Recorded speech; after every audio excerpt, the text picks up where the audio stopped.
Hey, I'm Chad. I'm an engineer at Daily. I've got some really exciting video codec news. Wait, no, come back. Just give me a second. I promise it's actually interesting. Let's say you've built up a successful live commerce business selling your handmade stuff. You stream from your phone out in the workshop every day to your regular viewers.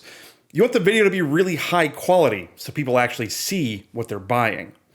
For example, I've been working on this 3D printed Raspberry Pi case. The vent holes are actually the same pattern as the front and back of the Mac Pro. It's pretty cool. Sorry, I'm getting distracted. This is about video codecs. Live streaming from mobile is a bit different than the desktop.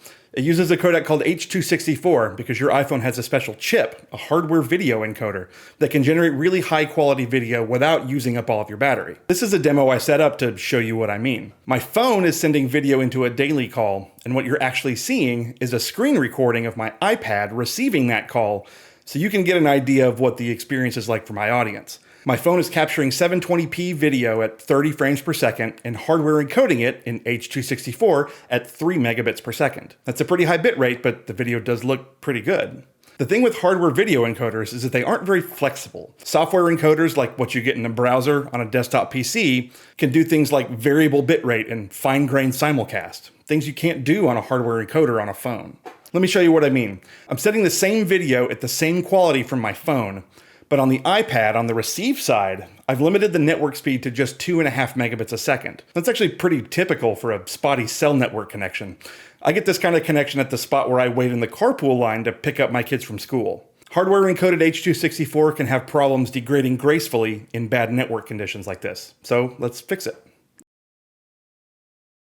HEVC, or H.265, is a next-generation video codec available on recent Apple devices right now. Let's look at that same stream on that same network, but using Daily Adaptive HEVC instead.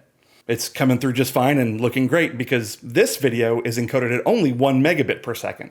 In fact, let's get rid of this bad network and look at 1 megabit Daily Adaptive HEVC right next to 3 megabit H.264. That's the power of a next-generation codec like HEVC. It's able to match the quality of H.264 while using only a third of the bandwidth.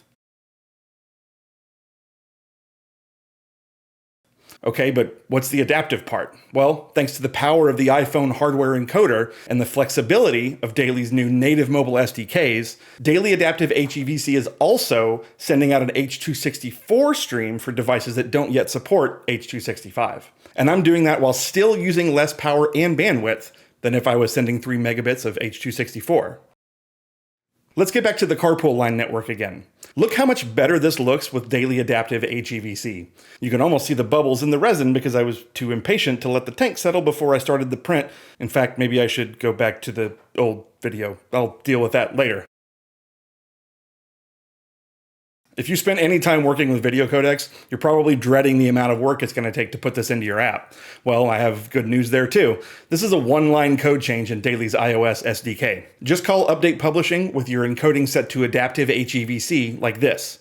Recent Apple devices will play back the HEVC stream, and other devices and browsers will fall back to the H.264 stream automatically. It's kind of the best of both worlds, the power of a next-gen video codec and the widespread compatibility that makes WebRTC so great. You can try it now with the latest builds of Daily's iOS SDK.